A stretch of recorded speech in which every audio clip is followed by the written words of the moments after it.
Welcome to No Name Podcast, Ukrainian podcast on cybersecurity. This is our international series where we talk to cybersecurity experts all over the world to discuss security, cyber domain of the war, and make new connections for Ukrainian InfoSec community and learn from our colleagues abroad. Our guest today is Ross Anderson, a professor of security engineering at University of Cambridge and University of Edinburgh. Mr. Anderson, thank you so much for joining us and welcome to the podcast. Thanks for the invitation. So I think you're probably the most recognized, at least among the general public, is of course for your book Security Engineering. Unfortunately, I'm traveling right now, so I don't have the hard copy on me. I only can show the electronic one. Thanks. And I think third edition of the book came out just at the end of 2020. Oh yeah, there is another hardwood copy in. At Vlad's shelf. It came out at the end of 2020. Yes, it's great.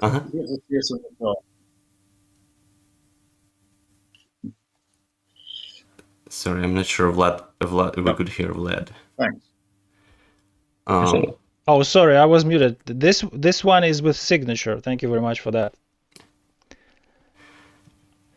Great. Well, I'm glad you enjoy it. It's almost exactly 20 years since the first book came out, right? And a lot of shifts in the industry have happened since then. Boom of mobile platforms, Snowden revelations, fall of SHA-1 hash, many attacks on TLS and PKI system, and essentially the release of TLS 1.3, which is pretty much the new protocol. A lot of things have been designed from scratch. And yet I think it only took you maybe around a year to complete this new edition. So did the pandemic help you be more productive when writing the book? And how much has security engineering changed from the times of the first book? Well, there's a long story there. Back in 2018, 2019, I was supposed to get some sabbatical, and I'd planned to go to America to work with PayPal at their big lab in Colorado, which is the tertiary referral center for all the most difficult frauds. And because of Donald Trump's extreme vetting, this meant that since I was applying for a work visa, my name and date of birth got circulated around the various agencies. And I think that a certain agency in Maryland got suspicious and wanted to ask a lot of questions.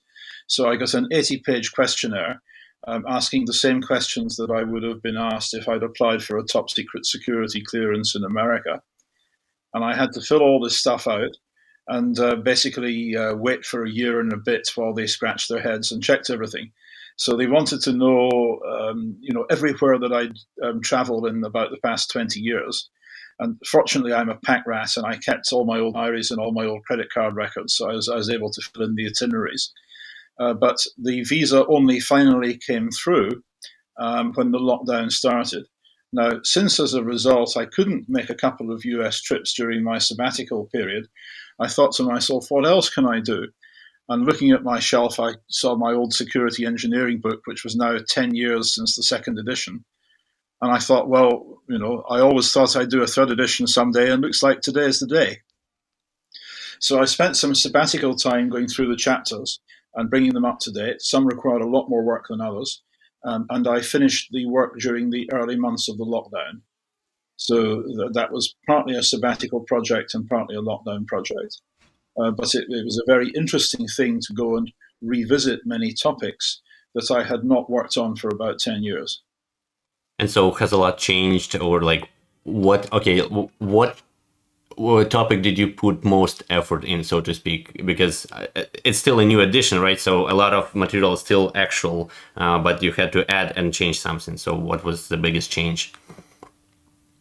Well, I had to put a fair amount of work into things around mobile phones, greatly updating the descriptions of things like iOS and Android, which had become much more complex. And the mobile phone ecosystems, which just didn't exist back then.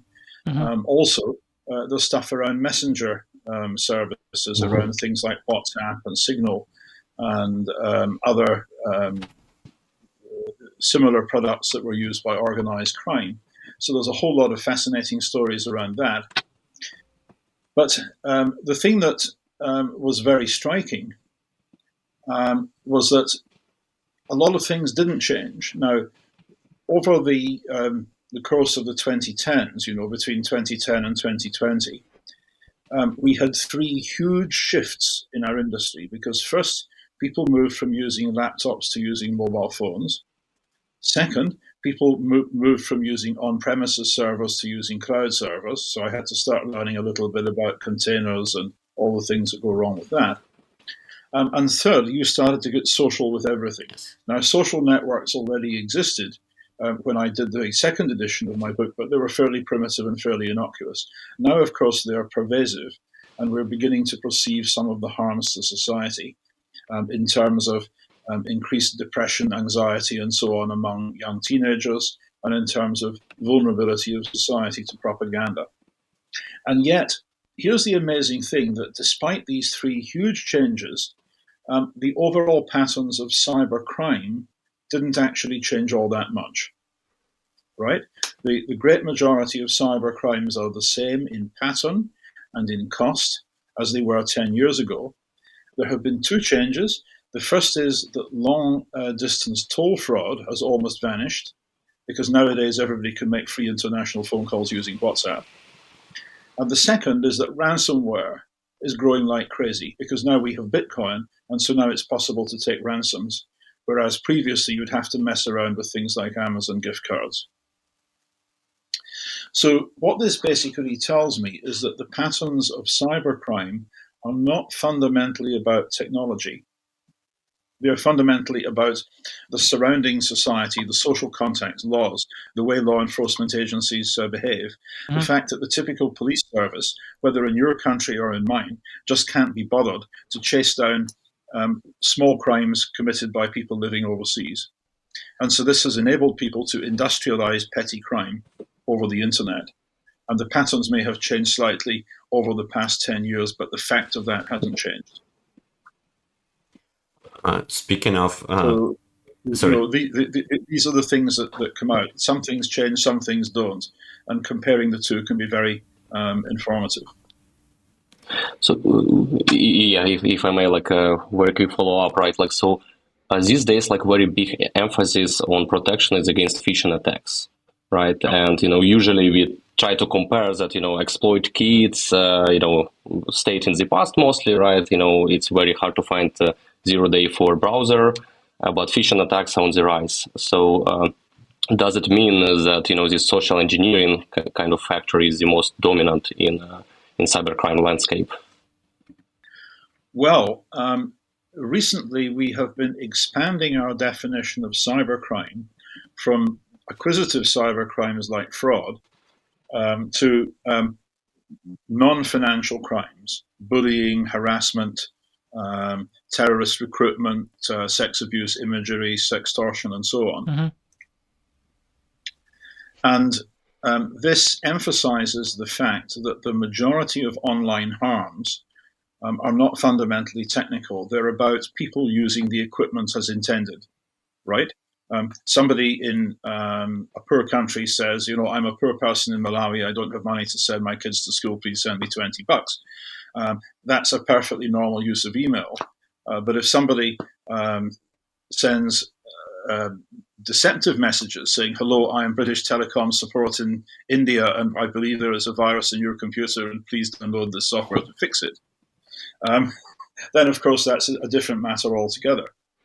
And when you start looking in particular at things like cyberbullying and abuse and misogyny and racism and all the other stuff, which, a fair amount of which gets pumped out of your old enemy, Russia, this is largely the abuse of systems in the way that they were designed to be used, right? You have got Mr. Prigozhin's bots sending out millions and millions of messages trying to inflame people and get them to vote for Donald Trump. Why? Well, none of these messages individually are bizarre. Anybody's allowed to speak to anybody else and say, please vote for Donald Trump, I think he'd be a great president. But when you have this industrialized on a scale by a nation's enemies, what do you do then? Right? What's the appropriate response? How do you define what the harm is? What's the agency that's responsible for pushing back on it? How do you combine the mission of protecting the nation with the duty to uphold, human rights, democracy, and the rule of law? And that includes freedom of speech. How do you define these boundaries? How do you find effective policy tools? That's difficult.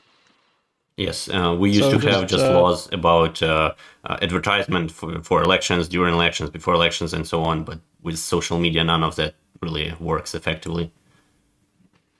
So, well, this is something in Britain that for many years in Britain it was illegal for political parties to have TV ads. They're allowed to have ads in the newspaper and ads in posters, but TV ads were not allowed.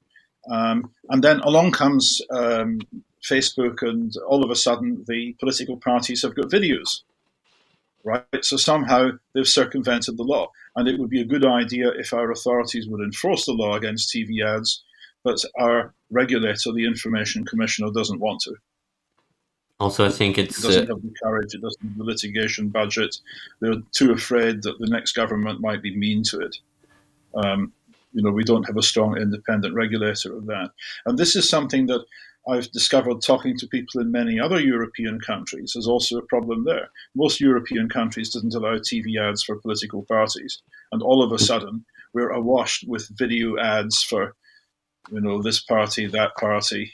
And even if you watch for the representatives of the party and like their official social media accounts, still that doesn't prevent some third parties to very aggressively push agenda for certain party. Like you mentioned, Prigozhin and all this stuff.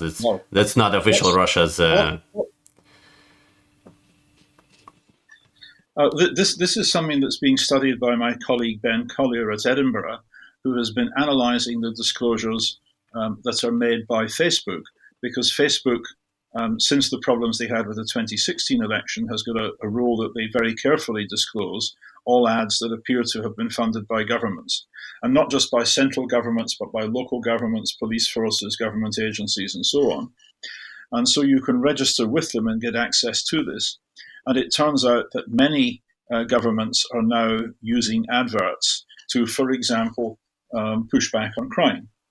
We monitored one case where our National Crime Agency was trying to stop young people using DDoS for hire services, booters, because for a couple of months, 3 years ago, whenever anybody searched in Britain for booters or stressors, they would get a Google ad saying, DDoS for hire is a crime, it's an offence under the Computer Misuse Act, you can go to jail, blah, blah, blah. And we collected the data on that, and we showed that while the use of booter services went up in America, in Britain it stayed level. And so we were able to say to the National Crime Agency that, okay, you spent £2,000 on Google ads, and this is the amount of crime that you reduced. Since then, a number of police forces in Britain have started making very widespread use of Google ads to try and push back on crime. Previously, anti-crime ads in Britain were trying to scare the householder. Oh, criminals are very bad, please lock your front door, blah, blah, blah. But now they're advertising to poor young men and boys in poor districts saying, please don't commit crime. And it's now got to the point that in some very poor parts of Scotland, former mining villages, about the only ads that people see are from gambling shops and from the police. So this is an interesting new trend that nobody had anticipated. And, we'll have to do lots of measurements to see whether it's actually working. Because very often when government starts doing something, they just keep on doing it and doing it and doing it. Without looking for metrics. Without getting the necessary measurement and course correction implemented. But it's a fascinating development that ads can be used for all sorts of purposes. And, you just have to watch it and understand it. That's true. Would you then agree that the nature of technology abuse didn't change in terms of like quality and scope, but the scale and speed is what growing fast, and this is our main problem? Well, the move to mobile phones over the past 10 years has been huge in terms of the effects on children and adolescents in particular. Mostly because of the time they spend in front of the screen, right? It's not just that. It's competitive display behavior. Everybody's trying to be prettier than the next girl or more muscular than the next boy.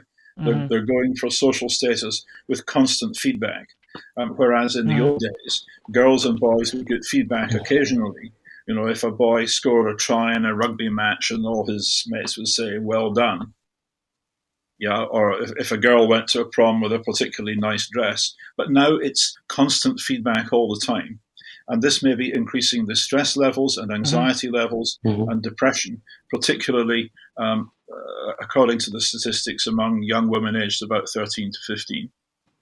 And so this raises questions as to whether you should limit the screen time that your daughters have. However, or limit the use of phones in schools. I'm still I'm still trying to just narrow it down to the features of scale, because for me it's essentially like back in the days they have very narrow circle of social communications, right? So they knew, I don't know, maybe 300 people, and some of them were pretty. Maybe someone was like perfectly beautiful, but now they have access to millions of digital creators who basically focus on forming and then conforming to the standards of male or female beauty, and that's what is literally innatural in this social interaction system. Yes, it's fashion on steroids. An interesting analogy is in music. I tend to play traditional music as a hobby, and I've known some very old guys who grew up in the 1920s and 30s in Scotland in poor communities before they had record players or radios. And then everybody learned to play the fiddle or the flute from the best local player. And so you had different local styles of playing. And in Ireland, you can still find this, that a flute player in Belfast plays very differently from a flute player in County Clare or in Dublin or in Cork. But what then happened from the 1930s, when everybody had radios and record players, is that people no longer tried to copy the best local player. They tried to copy the most famous player internationally, like the fiddler Scott Skinner, for example. And nowadays, if kids learn the piano, they all want to play like Elton John. Right? And so you end up with more of a monoculture. There is an app for that. Where you've got a small number of superstars, and everybody else who's good at music just becomes a music teacher. And that's probably what also motivates people to use different assistants to kind of boost their. This is going to be the saddest episode ever. Well, we'll try to avoid that. About it. We'll try to avoid that and take it to related to social networks, but a little bit different. So we recently had an episode in Ukrainian fully dedicated to concerns of the safety of Telegram, especially for Ukrainians during the war. It's a little bit heated topic because on one side it's very popular and very usable. On the other side, there are many concerns, both in the sense of potential their collaboration with Russian agencies, but also, if not directly, just the security of Telegram kind of allows a lot of privacy being violated. So what are your thoughts about it, and should Ukrainians avoid using Telegram overall, if that would be possible? Well, I should say, first of all, that I don't speak Russian, so I don't have good data on what's going on. But I have heard from Russian-speaking students that in Ukraine, Telegram isn't a filtered channel, and so you can get a lot of Russian propaganda, which may upset some people. I did once meet the founder of Telegram, and he said that he was very annoyed with Putin because Putin had made himself e-contactor to one of his mates for less money than it was worth. And so he was determined to set up a communication system that would enable people to communicate without the FSB listening into them. And then I read stories about this person going holidaying with Roman Abramovich on his yacht. And, I wonder. Yeah, signals a little bit are conflicting. And the other thing that we note when we look at the cryptography and things like Telegram is that the end-to-end cryptography is kind of voluntary. And so many people think that this Telegram setup is more secure than it actually is. And in a time of conflict, you've really got to pay attention to configuration management. That is true. Now, I have heard stories, I don't know how true they are, of Russian forces taking over people's WhatsApp and Signal accounts by means of SS7 hacking and rogue base stations and so on. And if this is something in your experience, then you must obviously learn the operational security lesson that you must always use these products with a PIN, so that even if somebody does steal your phone number, they don't manage to steal your backups. But, surely this is something about which you know more than I do. I am a little bit disappointed in Signal that they don't require a PIN, because that's really the weakest link right now in Signal. And while the protocol itself is probably the most secure that humanity knows, so far at least, it's kind of can be compromised through this SS7 hacking. So yeah, I wish they would have better defaults. Well, yeah. Well, there was a story about that Signal, when Moxie Marlinspike was running Signal, he tried to make it a little bit like something like EncroChat by moving from using phone numbers as names to using, for example, Alexi@signal.com or whatever, for which you need a PIN for things like backup. But the way it was introduced was done in a ham-fisted way, and it upset many Signal users. And then Moxie left, and since then Signal has been kind of drifting. That's the worst thing you can do in order to increase Signal popularity. I think that Signal and WhatsApp are popular alternatives to everything else because they use phone numbers as IDs. We have very good examples of Wire and Threema that don't, and it shows. Very good products that are used by no one. Yep, absolutely. Now, one of the things that we've been doing in research terms is looking at the insecurity of WhatsApp desktop and Signal desktop. Mm. Because if you connect a desktop to your Signal client, then what happens is that that is set up so that if your desktop is compromised, say you've got Signal desktop on your laptop and you fly to China, so the customs people open your laptop and copy your config file. They then own your Signal account until you properly sanitize it, because the laptop will keep on getting updates of ratchet key material from your handset, and you can actually end up having the thing flapping between the genuine Signal desktop and the bogus Signal desktop. Now, we tried to alert the Signal team to this, but they weren't very interested because they said, end user device security isn't part of our threat model. And I thought that was rather silly, because the only reason you have got a ratchet protocol in the first place is that you assume that end-user devices will be subject to transient compromise. And yet you don't do the things that people need to do in order to A, detect transient compromise, and B, recover from transient compromise. Now, WhatsApp is slightly better, because if you copy a WhatsApp desktop, then as soon as the genuine WhatsApp desktop and the copy desktop are used at the same time, there's an alarm goes off and the two are logged out and you have to log them back in again. But even there, the user interface doesn't make it particularly clear what's been going on. So this was one of the things that we looked at. And if you were going to do a third generation messenger product, we'd have to think more carefully about what actually happens with things like SS7 hacking, desktop compromise, transient device compromise. I know. In this scenario, with the device compromise with Signal on a laptop, does the new device show in the list of linked devices, or it's just a clone? If your desktop is cloned, then you end up having two desktops which can take turns to connect to your handset.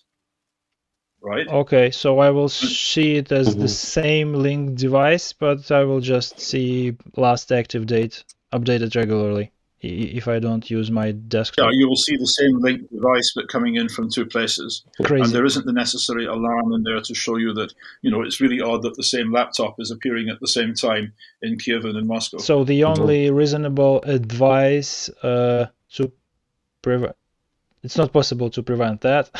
So the only reasonable advice in this case is regularly remove all linked devices and link them back. If you need to use a linked device, then that's what you should do. It should be Okay, part thank of you. a regular hygiene ritual. For my part, I just won't use Signal Desktop at all, Yep. right? Because, I assume that Does this stand for, sorry, just a clarification, does this stand for non-desktop but non-phone devices like iPads or other type of tablets? Well, I personally am using a tablet at the moment. I was a year or two ago. But at the moment, I'm just using an iPhone and a MacBook. Mhm. And I assume that somebody who is sufficiently determined and has access to, 0 days can perhaps have a go at the MacBook. But I hope that my iPhone is good, because NSA doctrine says that if you're going to tackle capable targets, you should use only crimeware. Unless it's really, really important. You shouldn't, in other words, the NSA will never risk a 0 day on someone who might be competent enough to see it and then phone up Ivan Kirstich and say, Ivan, I got something for you to fix. I assume that I'm not important enough for the NSA to use a 0 day on my iPhone. We would hope so, at least. In your recent paper, One Protocol to Rule Them All, you discussed the initiative of European lawmakers to enforce interoperability of various messaging platforms and the impact it may have on security. Right? I'm afraid it may be worse than the famous XKCD about 14 standards and the attempt to unify them. And I would be only supportive if that would mean that all messengers would kind of level their security to the best one, but in reality it may trigger the opposite result, right, where the level is just averaged above, like between everyone. And so for many basically for the messengers that are part of this kind of standard, their security will be worse than some of the best ones that we have. And so do you see a way forward with such idea? Well, the background to this is that from the point of view of the Five Eyes agencies, NSA, GCHQ, and friends, their top target at the moment is WhatsApp, right? Because WhatsApp is what diplomats use, and diplomats are the NSA's main target, and political leaders as well. It's just been made clear, in fact, in Britain, that during the pandemic, government was run by a WhatsApp group involving the Prime Minister, the Health Secretary, the Chief Medical Officer, and so on. So, right, the formal leadership of cabinet and so on was completely bypassed. And I'm sure in many other countries it's the same.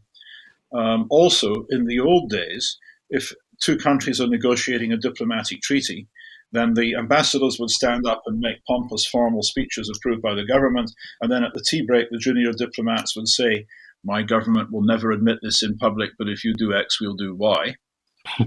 Right? And this is how the thing was done. But nowadays, the junior diplomats are WhatsApping each other across the table as the ambassadors are speaking. And so if you're the NSA, your big mission is to get the WhatsApp, right? Because the WhatsApp is how the Saudi diplomat will be speaking to the Iranian diplomat in Peking. And so that's the target. Now, if you want to get somebody's WhatsApp, then you can use a Pegasus-type tool to take over the handset at one end or the other.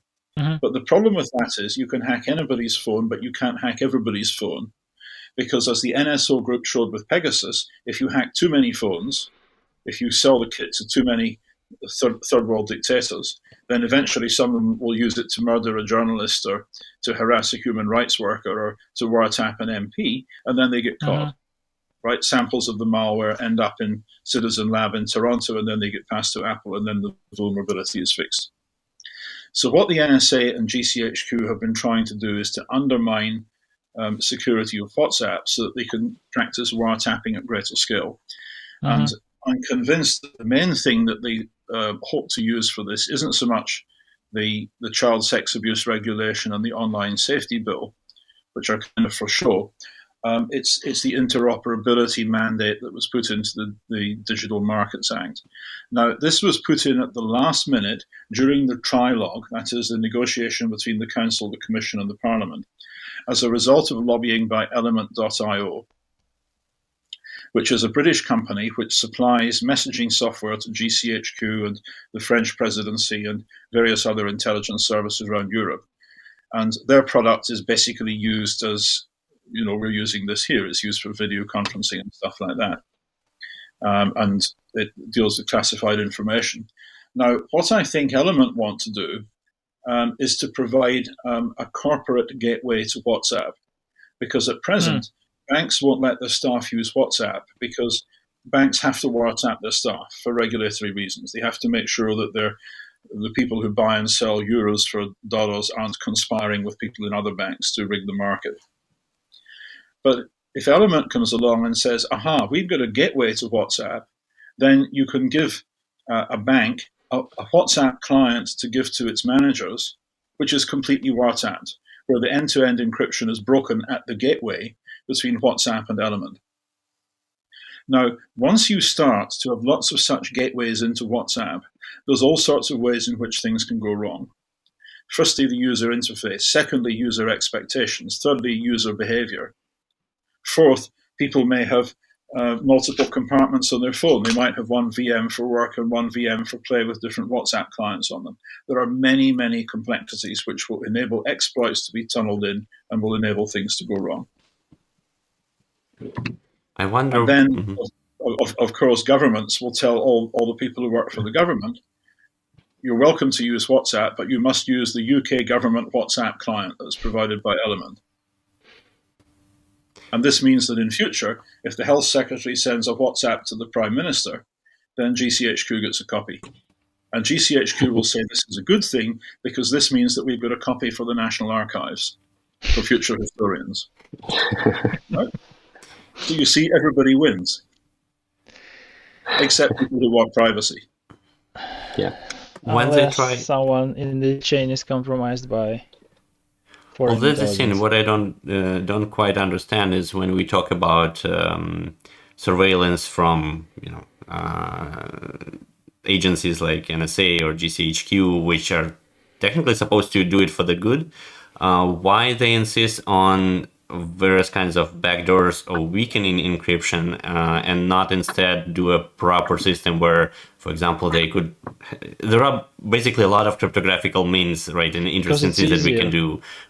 They could have the key where, if they also combine it with a vendor's key, which will allow them to kind of encrypt some data and at the same time make it verifiable so that it's verifiable by the public, that when they do access someone's data, who exactly, when and why they did it. So it's like a mutual trust in a way. And why not try go that way instead of just trying to do a backdoor and, not have any control of the society upon them? Well, they tried that all in the 1990s during the crypto wars. And before then, I don't know if you know about Crypto AG. This was the chip. This was how Britain and America and Germany had cryptographic supremacy from the 1950s through until recently. You see, there was a guy called Boris Hagelin who invented the rotor machine, and he sold the M209 to the US Armed Forces during World War II. And when he retired in the 1950s, he sold his company secretly to the NSA. Mm-hmm. And it was then operated by the CIA and the German Bundesnachrichtendienst from its headquarters in Zug in Switzerland. And most of the world's non-aligned countries bought their cryptography from it. And so one of the reasons that Britain won the Falklands War is that the Argentinians were using cipher equipment from Crypto AG, so we knew where all their naval ships were. And we knew what sort of orders were being given to diplomats and so on and so forth. So this was very, very useful. And the fact leaked out at the end of the Iran-Iraq war because Iran was always beaten by the Iraqis. The Iraqis always knew what Iran was about to do, and the Iranians eventually figured out it's because they had equipment from Crypto AG. So they took the salesman from Crypto AG to Evin prison, and they threatened him with bad things unless he talked, so he talked. And then he got back to Switzerland and his company fired him, and he sued them and he wrote a book. And but many countries didn't understand this because, you see, the book was written in German. And for many countries, this was enough encryption that they couldn't understand that all the cipher machines were compromised. This story is very well written in the GCHQ history book. I don't know the author, but the book is fascinating. And it's a very bright episode in the agency's history about Crypto AG. I even got a copy of the book in German when it first came out, and I was amazed to see how many countries are still using Crypto AG stuff. Interesting. Oh, yeah. And so I mean, this is experience that we have going back many years. And when I was working in banking in the 1980s, we sometimes had difficulties getting export licenses for cryptographic equipment for cash machines. And when I started being an academic in the 1990s, we were engaged in the crypto wars because the US government didn't want me to put cryptographic software on my web page. And so we had all sorts of fights. Then in 2000, the Americans kind of pretended to give up, and the crypto war went underground. And we learned later from Ed Snowden what had been happening. Mm-hmm. But Ed Snowden told us that the NSA had 10 years ago got a budget of $200 million a year for what it called crypto enabling.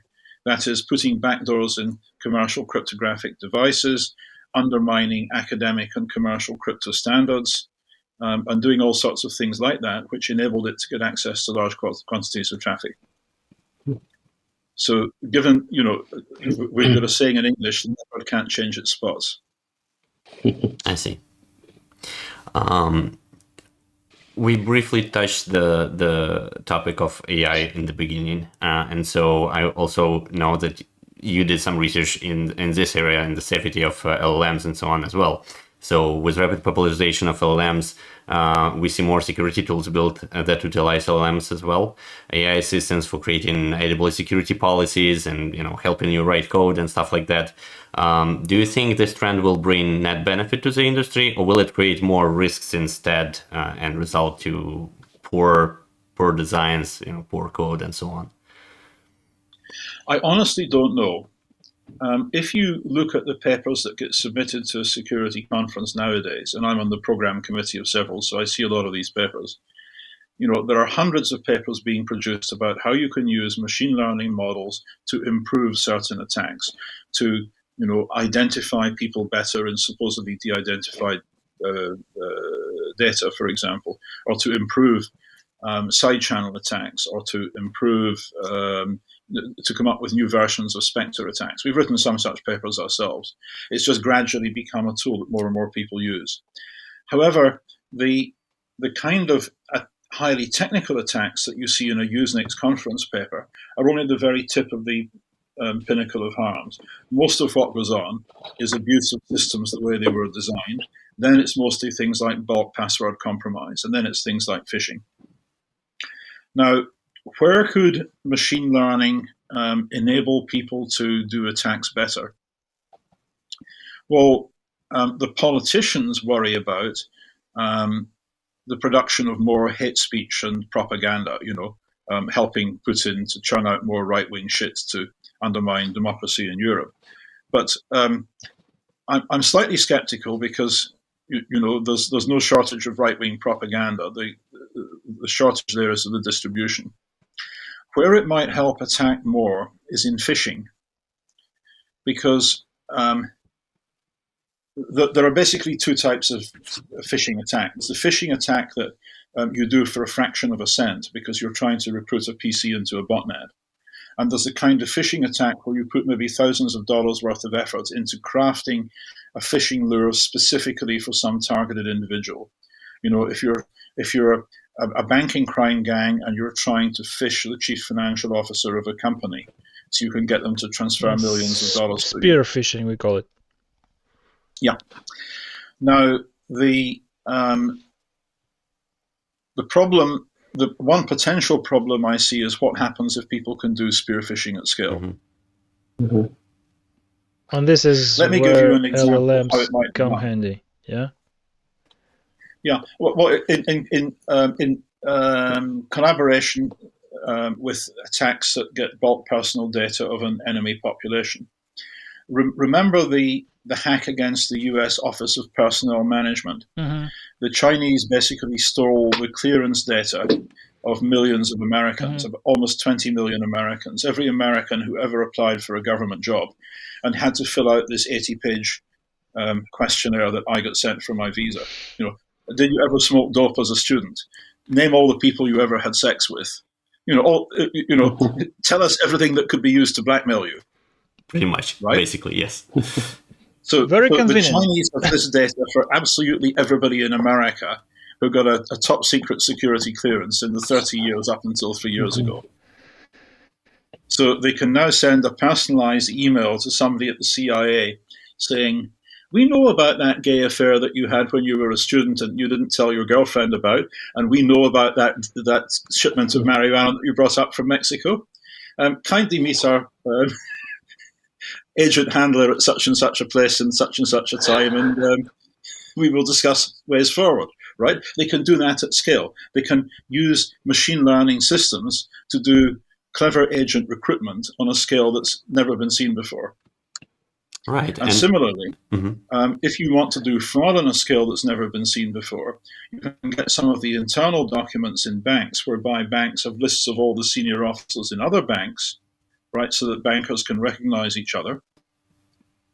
And if you've got access to that kind of personal data, then you can potentially spear phish lots of people in banks. Or you can get bulk personal data from elsewhere. You can compromise medical records by the million, because medical researchers tend not to be very careful about privacy. And all of these give the possibility, with new AI techniques, to do spear phishing at scale. And unlike in the case, where you had to collect data before to actually personalize the spear phishing, right? Because how flexible LLMs are and how you can kind of automatically personalize on the fly, you don't really need to collect very sensitive data in a way. You can just send out a bunch of stuff to the target audience that you want and hope that for some of them, things will work out where, like the example you mentioned with marijuana, and you send it to many enough people, someone will have a problem with it and will be, will buy it because that's what happened, even though you didn't even know about it. Well, and another thing that I'm slightly concerned about is that there's a number of startups which propose to make large language models into companions for lonely old people. And we completely understand this. My wife, for example, works with old people and organizes events for, widows of fellows and retired fellows at our college. And so we know lots of people in their 80s. And very often by that age, people are very lonely because most of their friends have died or are demented or whatever. And there's potentially an awful lot of good can come if you can have digital companions for lonely old people. But what if these digital companions aren't trustworthy? What happens if they start selling all the old people on the idea that they must cash in their pensions and put the money in Bitcoin investments? Right. What sort of policing structures do we have to create in order to anticipate that kind of harm and block it? Still the saddest episode ever. Yeah, look, there's going to be stuff like this that's going on. Now, this is a very somber topic, but unfortunately, it's very close to be true. And with this level of technological advancement, it's not going to be very difficult very soon. So there will have to be countervailing controls, and our societies are going to have to get better at policing cybercrime. Now, this has only started to improve in the UK once our banks brought in several years ago a scheme called faster payments, because this means that while in the old days I could only be defrauded of a few £100 because you could perhaps forge an ATM card, and you could go to the ATM for 2 days or 3 days and take out £200, and then I would notice and complain, right? Now I'm allowed to send electronically up to £25,000 a day. Right? And so what's been happening is that vulnerable old people are topped into scams whereby they can lose all their life savings.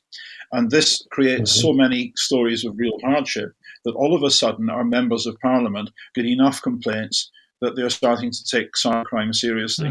And as a result, our regulators, our Financial Conduct Authority, has now told the payment services regulator to start enforcing the law.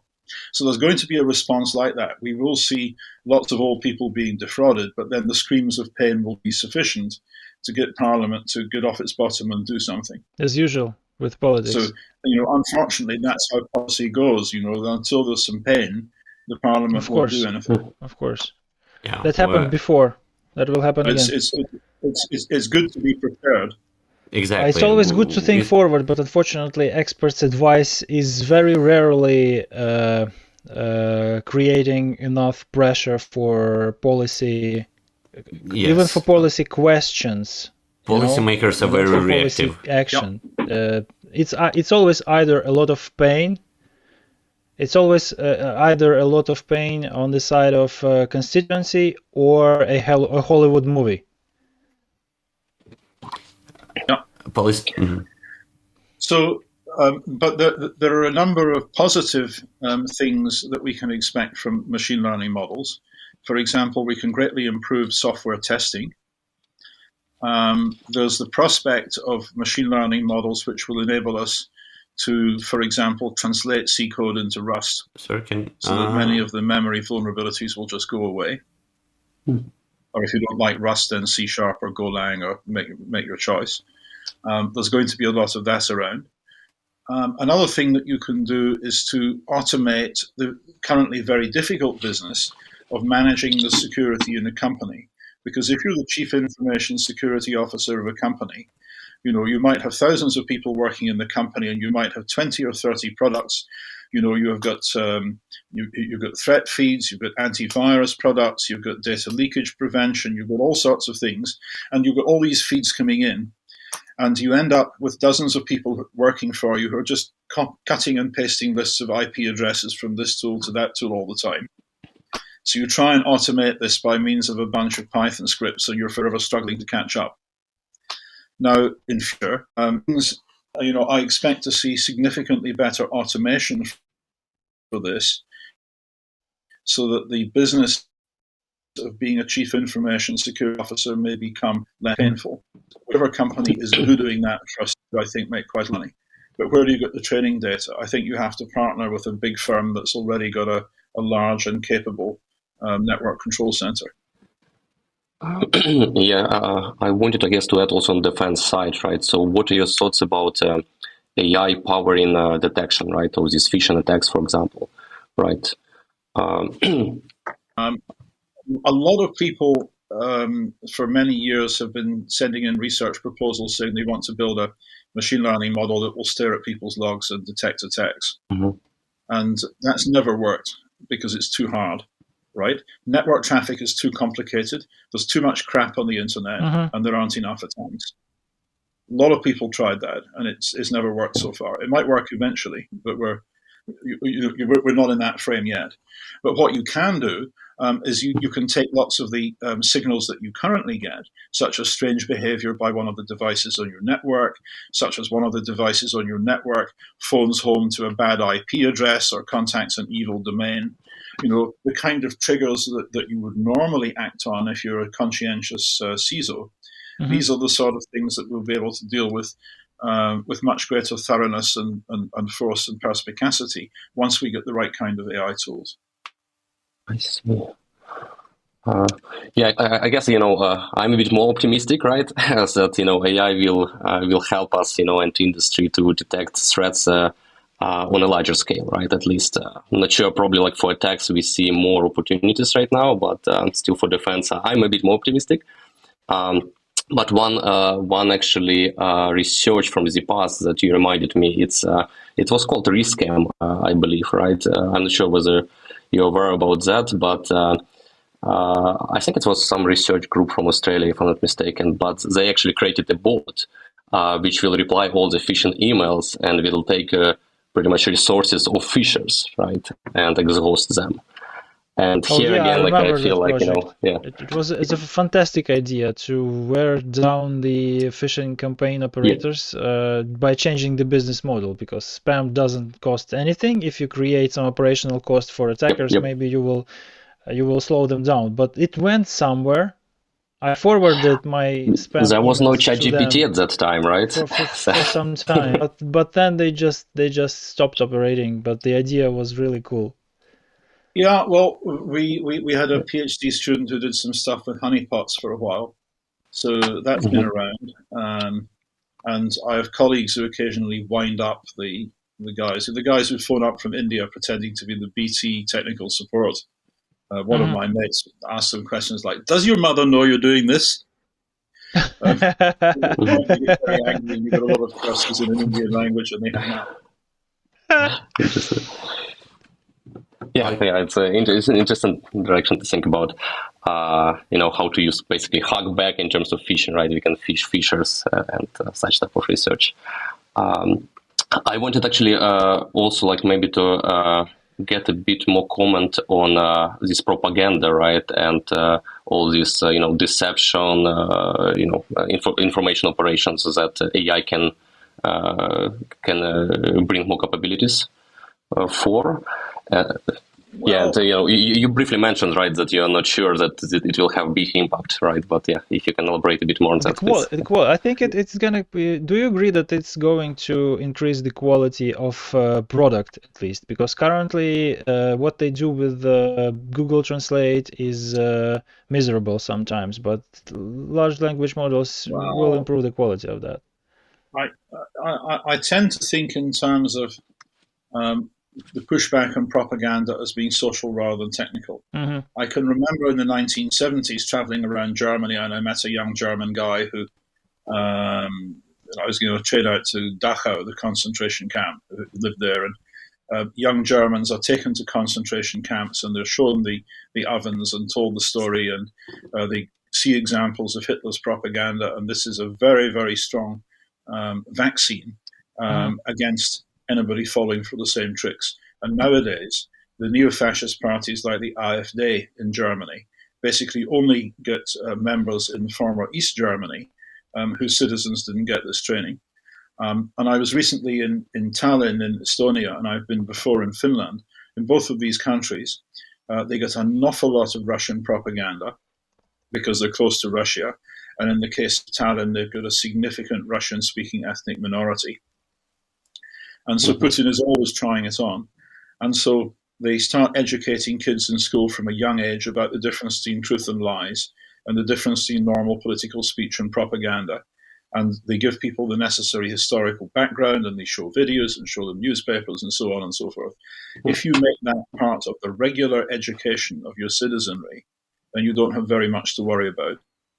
And I suppose in the case of Ukraine, you're learning a hard lesson at the moment, which will cause those people who have not decided to go and live in Crimea or in Russia a different identity and a different approach to the kind of propaganda that comes out of Moscow.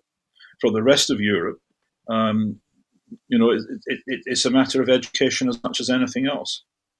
And I wish we'd had this education in the UK, because many of our citizens were suckers for the propaganda in favor of Brexit, which was, of course, significantly bankrolled by Russia.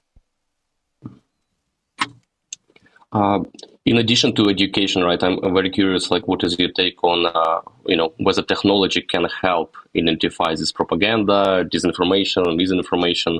There is, I believe, like a big niche of research about that. And do you believe in technology helping there? And maybe AI? Well, what we do with the Cybercrime Centre is that we measure stuff. So we've got collections of over 100 million plus to underground forums about acquisitive cybercrime, people buying and selling. Sorry, how many? And stuff. And we have over the past 3 or 4 years added 50 million posts to extremist forums, Stormfront, Russian stuff, incels, Kiwi farms, that sort of thing. And we make this available to people who are doing research. And the serious research shows that much extremism, violent extremism, is linked very strongly to misogyny. It's linked to tribalism. It's linked to primitive behavior of a kind that may have kept us alive during the pre-state period when we were all warring tribes, but is very misogynistic and authoritarian and is inappropriate in modern societies. And when you understand the social links between old-fashioned social attitudes and revanchist political ideas, that can give you better ideas as to how to manage education programs. It can give you better ideas as to how to spot kids who might be drawn into terrorism. For example, it's been noticed that the great majority of people who committed terrorist murders in Europe in the last 20 years were not only brought up by very authoritarian parents, but they first committed crimes of violence against women. Right? So over 80% of the did a violent crime against a female family member or against a female acquaintance before they go out into the street and start to shoot or stab or run over some random person. And this is now being taken on board with British law enforcement. Over the last year, the Metropolitan Police has started making available information about which men are suspected of crimes against women to Counter-Terrorism Command. Because in the old days, you see, if you had 100 Muslim guys in a mosque in East London listening to somebody talking about jihad, then what would happen is that GCHQ would tap all their phones and they'd find the guy who had downloaded, the US Field Army Operations Manual, and then the security service would follow him home. But now we realize the guy you have to follow home is not the guy who downloaded the operations manual, it's the guy who beat up his sister, right? So if you're going to do effective counter-terrorism ops, you've got to be linked into local police, right? You can't do this all centrally by sitting in front of a computer screen in Cheltenham and just running Python scripts, right? You've got to have policemen who go out into the community and speak to people and who know what's going on. And this, I'm afraid, is one of the things that we'll lose with the police obsession with artificial intelligence. That there will be more and more of a push towards centralizing and towards using technical solutions, when instead, we've got to maintain the presence of police on the ground and social workers and engagement of school teachers and our traditional human society stack. You can't replace the human society stack with a few AI algorithms without risking all sorts of terrible dislocations and disruptions. Exactly. Yeah, that's actually very good point. It resonates me with I'm on defense side in industry, and okay, we can detect this phishing website, right? But did you do enough, right? You still just detected this phishing website, but some crime is going on there. Threat actors are not punished, and it always kind of strikes that you can't do more, right? And all this legislation collaboration takes much more time. Yeah, you have to you have to have the conventional resource, whether that's police officers on the ground or in the case of military, you have to have enough tanks and field guns. I mean, this was another lesson from World War II. In 1939, the Polish mathematicians were brilliant. They solved the enigma. They knew it was going to happen to them, but they didn't have enough tanks to resist the Wehrmacht. Yes. Yeah. Good example. British did, and then Americans came. So in the end, it all played out. But without the war, it would be harder. Well, we had the English Channel. Yeah, that's the English Channel kept Hitler away for 2 or 3 years until the Americans got their act together. Exactly. Yeah. It's as Churchill said, I'd like an English Channel to be between any two countries in the world, or something along these lines. Yeah. That would be a much more peaceful place indeed. Okay, I see we are short on time already. It was a fascinating discussion until now. It's a lot of food for thought for many days to come, really. Great. Well, I'm happy if I can entertain your viewers and get them to think about these issues a bit, because these are the issues that we're going to be struggling with, I'm sure, for the next 10 or 20 years. Absolutely. That's definitely. Alex, is Okay, there do anything we have time wanted? for a final question? Sure. What's your last question? I did. Will we Actually, continue the tradition to ask an AI generated question to our guests, or because I have a few? Okay. Okay, so we asked ChatGPT what questions we would need to ask to our guests, and yeah, what a better way to generate silly questions. So one of them is, as a security expert, have you ever forgotten your own password? What was your reaction and what you did to restore it? Well, once upon a time, I realized to my horror that I had forgotten the password for my MacBook because I'd used it so long that it had become muscle memory.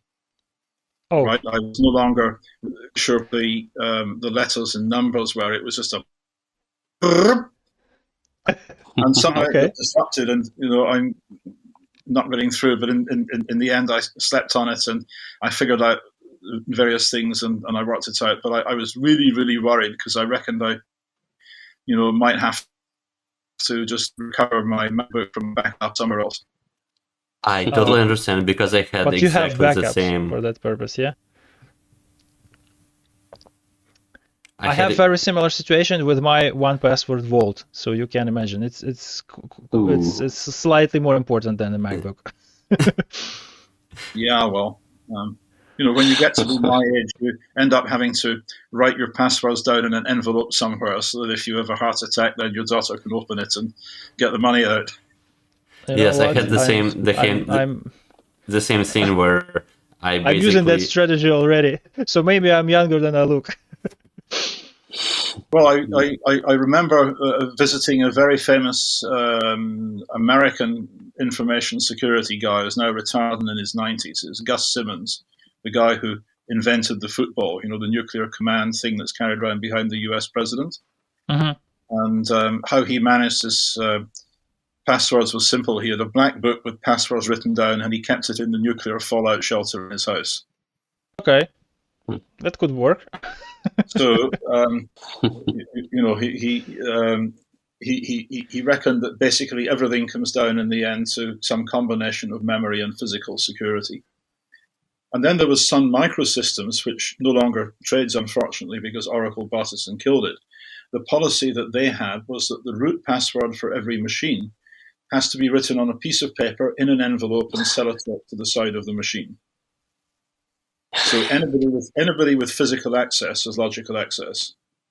And there's also a rule which says that anybody who will read out a root password over the phone gets fired, Mm-hmm. even if Scott himself had given that order. Interesting.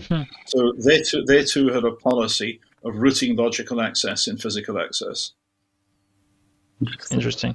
And so inspired by that, when I was busy helping to design the Wi-Fi extension protocol, Powerline Communications, Home Plug AV, we just took the view that for most purposes, you would bootstrap the thing by just pressing buttons in the mother device and in the daughter device until you got a communication that was set up and working.